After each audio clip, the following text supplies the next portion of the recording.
In the heart of Anambra State, nestled beneath thick groves of palm trees and the lazy hum of cicadas, lay a quiet, dignified village called Umuse. It was a place where roosters were better alarm clocks than anything from the city, and where the scent of burning firewood mixed daily with the aroma of fufu and egusi soup. Time moved slowly there. People greeted each other with respect, and every elder was regarded as a walking library of wisdom. Among the villagers, one young girl stood out from a young age, Nneka Okonkwo. Her mother, Mama Ifeoma, sold akra and zobo by the roadside, and her father, Poijek Okonkwo, a retired primary school teacher, was well known for his discipline and fondness for the proverbs of the ancestors. Nneka was the last born of 6 children and the only girl. Her 4 older brothers, Obiora, Chokudi, Kenechukwu, and Ikena, had all either gone into farming or joined the mass of young men roaming Onitsha in search of hustle. Life was not easy. There was no generator in their house, no television, and barely enough money to pay Nneka's school fees. But Nneka was special. Her eyes held dreams far larger than the red earth of Umuse could contain. From the age of 10, Nneka would climb the mango tree behind her father's compound just to get better reception on the family's old radio. She would listen to BBC World Service and try to mimic the accents. When the radio batteries died, she would read old newspapers her father brought back from the city. In secondary school, Nneka was always the best student. She walked barefoot sometimes, yet she spoke English so fluently that teachers from other villages would ask to meet her. Her nickname became Nneka the American Girl, a name she would later fulfill in the most unbelievable way. One afternoon, under the sweltering heat of July, Nneka sat on the floor outside their compound, using charcoal to write an essay titled, "My Dream is to See America." That essay would become the first stepping stone to her destiny. When she finished secondary school, there was no money to send her to university. Her father had grown weak, and her mother's akara sales were barely enough to buy Gary. But Nneka was determined. She wrote letters to every international NGO she had heard of. She begged her uncle in ABA to let her use his internet cafe to send emails to embassies, organizations, and schools. One day, a reply came from St. Cecilia's College in Chicago, a small but prestigious Catholic university in the United States. They had read her email. They loved her essay. And most importantly, they had a full scholarship, tuition, accommodation, and feeding waiting for her. Tears flowed like the river Niger when the family heard the news. The whole village celebrated. The elders said, "Noni muta itof, dia efula ego." When a woman knows how to cook soup, her husband will not lack money. But getting a scholarship was only half the journey. Nneka had no international passport. She had never entered an airplane. Her brother sold goats, borrowed money, and even took loans from the local cooperative to gather enough for her visa, travel documents, and flight ticket. The visa interview in Abuja was another mountain. On the day of the interview, Nneka wore a borrowed black suit that was slightly too big and shoes that pinched her toes. She answered the white woman's questions with grace, quoting from her essay and describing how she wanted to return someday to build schools for rural children. The woman looked at her, smiled, and said the words that melted all fear.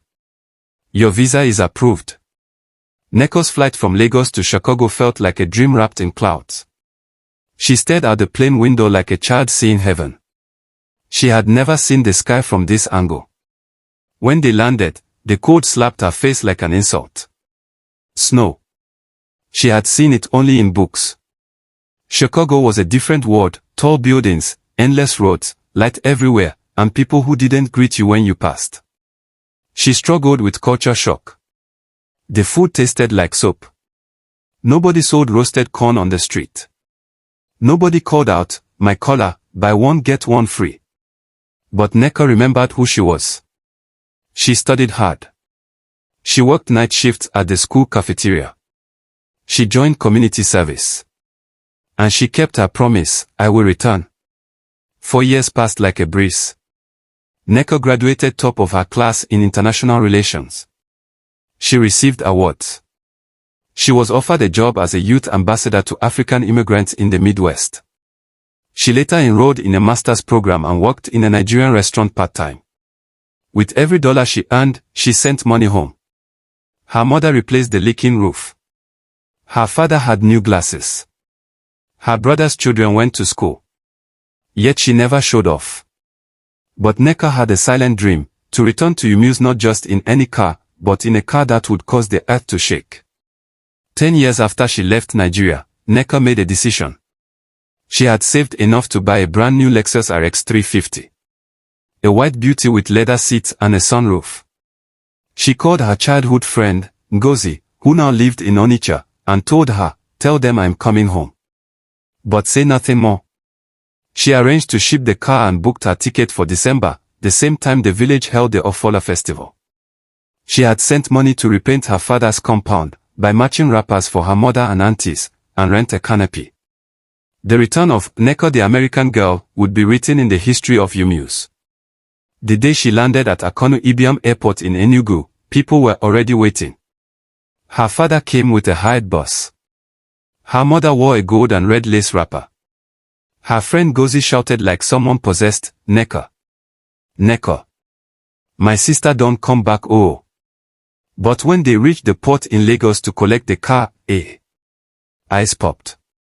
There, under the December sun, stood a shining Lexus RX 350, freshly cleared, with Nneka 1 written on the customized plate. Even the customs officer asked if he could take a picture. As they entered UMUS, villagers poured into the streets. Drummers appeared from nowhere. Youths began to dance. Some shouted, "Obu miracle oh! This is a miracle." Children climbed trees. Elders came out with kola nuts. Women all related, "Aye. Aye. Aye." Nneka stepped out of the car in slow motion, wearing a beautiful George wrapper, coral beads, and high heels. She smiled humbly and greeted everyone with both hands, bowing before elders, hugging childhood friends. "She's still our Nneka," said Mama Ugochi, but now with grace. At the village square, Nneka was asked to speak. She stood up, took the microphone, and in flawless Igbo and English, told her story of struggle, scholarship, sacrifice, and service. She said, "I went to America not to forget my roots, but to deepen them. I came back not just with a car, but with a heart full of gratitude." She announced she would build a library for the village, donate 10 laptops to the secondary school, and sponsor the education of 10 bright girls from poor homes. The crowd screamed.